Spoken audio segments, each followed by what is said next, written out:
Here are the top 3 branding mistakes that you need to avoid.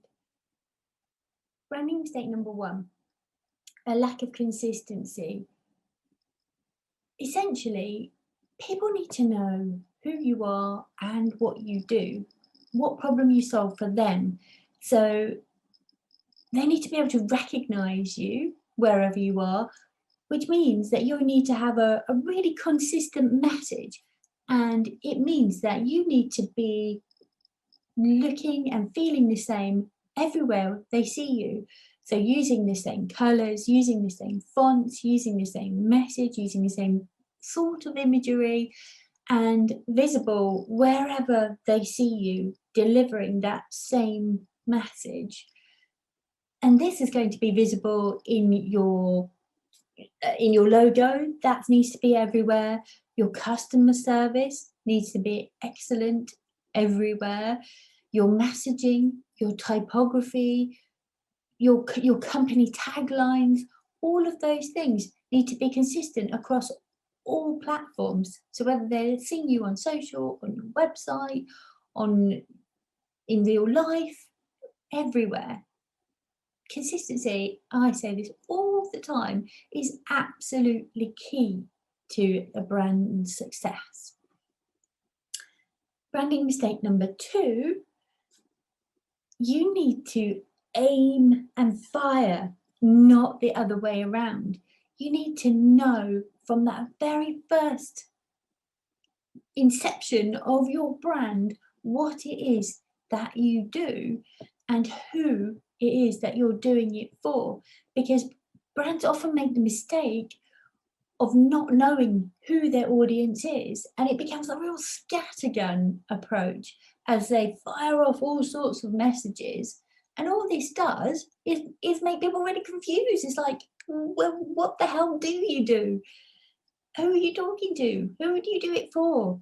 Make it really, really super simple. Make it clear, because that is what really makes people attracted to you, makes them real magnetized towards you. Because if you're speaking to them, then they'll listen. If you're speaking to everyone, nobody's listening. Trust me, it's huge. Branding mistake number 3 is a failure to build a social media presence. Now, as a website designer myself, people often ask me, is a website really, really important for a business? The answer is yes, because whenever you're engaging with people and you say to people, go and see my website, or people come across you and they want to check you out and want to make sure of who you are and what you do and how professional you are. So they will go and check out your website, and that's great. But they have to go to your website. Whereas on social media, what are we looking for? We go to social media, not because we're hoping to find you specifically, but because we're browsing, we're having a look, having a bit of a nosy. And if you're not there, then you're just absent. You're not in people's minds. You're not in their eye line. So decide who you're talking to and find out where they're hanging out on social media and be there. That way, you're going to be front of mind and you're going to be delivering consistent conversations. And I'm not talking about being on social media and saying, buy me, buy me, buy me. Hey, I do logos, buy a logo. Hey, I do websites, buy a website. No, not like that. Show up as yourself, let people get to know you, let people get to understand your expertise, and then say, and actually, if you want to, you can buy a logo from me. Obviously, you're not selling logos, but you know what I mean. It's not a case of forcing yourself on people. It's just a case of opening conversations, getting to know people, letting people get to know you. And you really, really have to be there.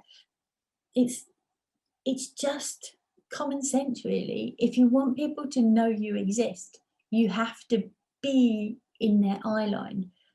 So those are my 3 top tips this week on the branding mistakes that I make that I see so many businesses make when they're not consistent with their branding, and they're not really talking to anybody in particular, and they just think that social media is a waste of time. It really isn't. It really isn't. The fact that you're watching this video proves that it's not. Anyway, I hope that's really helpful, and I shall see you next week.